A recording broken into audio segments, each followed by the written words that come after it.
Have you ever had any dreams about being in the Hall of Fame in anything that you've committed your life to since you were a little person, whether a boy or a girl? And I just got off watching Billy Wagner appreciate his earning the Hall of Fame in 2025 in baseball.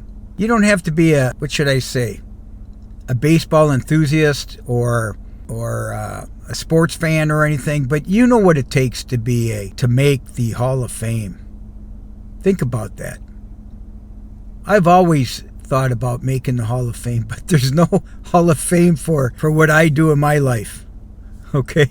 So, but every time I watch the Hall of Fame in any sport, male or female, I love to listen to their acceptance into the Hall of Fame. Why? Because they go back to their childhood, and I'm ready to cry, because I cry at every one of them, because it brings me back. And the players that are being accepted today are usually the kids, or I should say the athletes that were my children's heroes. I had heroes too. And I want to talk to you a little bit about my heroes, because I'm going to accept my own Hall of Fame. Whatever it would be, I want to thank the people that brought me to where I am today. And I'm proud of my past. I'm proud of my mastery of what I've done. You can't really measure it. The only way you can really measure it when they say success is your net worth. Well, I'm fine there. However, I'm even more fulfilled by what others have achieved through, hopefully, my influence on them. I'm very proud. So let's just go back. Of course, I got to start with my parents. My father was an entrepreneur, worked very hard, and we hardly saw him. I'm one of 11 children, okay? And so we didn't get to see my father that much, but we saw our mother all the time. I was raised in the 50s, 1954 actually. And I got 10 brothers and sisters, and we had everyone had their own dreams and aspirations.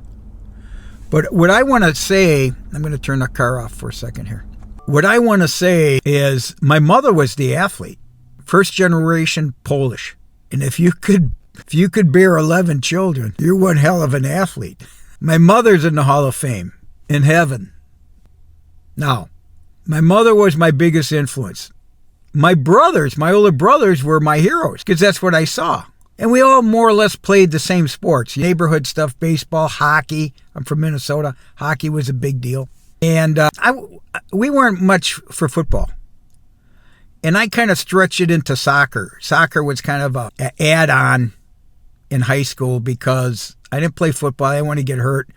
And soccer was how to keep it fit to get ready for hockey. So that was our fitness. And by the way, a lot of our soccer, American football, by the way, it was not in the play. When I say soccer, I'm talking about football, okay? European football or world football. So a lot of our soccer team were hockey players, because it was very similar. It's a very similar game, you know? You shoot and you score. But the rules, we were a little bit probably more aggressive. So when we started seeing red, yellow, and green, whatever those tickets are, we didn't really pay attention to what they were. Okay? We just looked at the score. Who won? 3-1, 3-0, 6-0. We had a goaltender, fullbacks, and so on. And so where I'm going with this is, besides my parents, once I started playing sports, organized sports, you had to deal with your coaches. So going back to Hall of Fame, when you listen to these guys like Billy Wagner, he's going through the process. So I'm going through the process because I'm on YouTube, and I'm considering myself a Hall of Fame. No one's going to tell me I'm a Hall of Fame, right? Maybe my kids on a certain day when they love me. My kids are all in their 40s, so they know that I'm kind of crazy. So teammates, coaches, you have to understand that you're talking about 14, 15 to 18, those are the people that influence you. Those are the people that believe in you. Confidence is a big deal between 9th grade and 12th grade. And one thing that I had, even though I might have not had the skill set that other players had, what I did have was I was a good teammate. I was a good teammate because I would do whatever it took to win. Didn't have to bash players. I admired some of these other guys that were better athletes, but they didn't have the right attitude. They didn't have the right mindset. And some of them were all about them. We see them, prima donnas. Well, we know that doesn't work in real life, right? And I'll tell you something. I always looked at myself as a go-getter. However, it was by myself. And then my friends, a lot of my friends weren't athletic. They were smart. I had smart friends, math, science, much better students than me. But I might have had better athletic ability, but I was a B player, not an A player. But I made the team.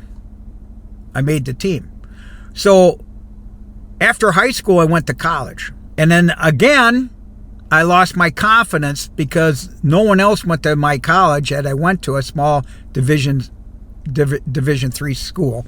And none of my brothers older than me went to college. So I really didn't have a role model. And my dad was an entrepreneur that went to trade school. He never went to college. Education wasn't pushed in our home. Of the 11 kids, work, employment was the goal. Not education, not a college education or anything like that. The goal was get up in the morning, go to work. Because if you go to work, someday you're going to be lucky. And some of the rules were discipline, focus, stay out of trouble, be a good person, be humble. And one thing I'm going to add to my success was networking. Because I knew sports. So sports taught me leadership. And my father, who I watched for over 10 years being his sidekick, I saw what leadership was in business. Because I saw huge companies like 3M trust him to get business going, to innovate things, to ship things on time, to do things right, to treat the people right. Pensions, treat the people that the people come first, not the family, the kids. Add to respect. Is that a good word? Respect others. And believe me, colors would show after a while. If you were a taker, it would show. You just don't spend as much time on those people. But if you have the instincts, it's kind of like being a scout. If you got the instincts to see that somebody's got potential and has what it takes to be gritty, that's what the Hall of Fame is all about. But notice in the Hall of Fame, just so you know, when these people are picked, it's not just on statistics. It's the type of person you were, how you treated people, because there's karma. There's reasons why some people, even though they have all the statistics, whatever it took, but they were not the nicest person, they weren't a good teammate, they're not going to be selected by the writers and the people that vote. It's really down to your integrity.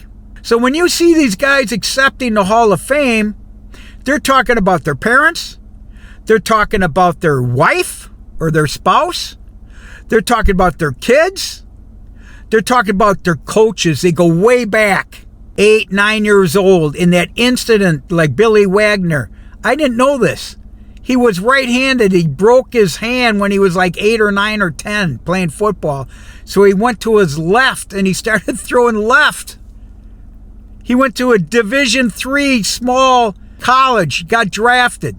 And the guy's in the Hall of Fame. Major League Baseball at 5'0", he says, 150 pounds in college. And somebody took a shot at him. That's what I'm talking about.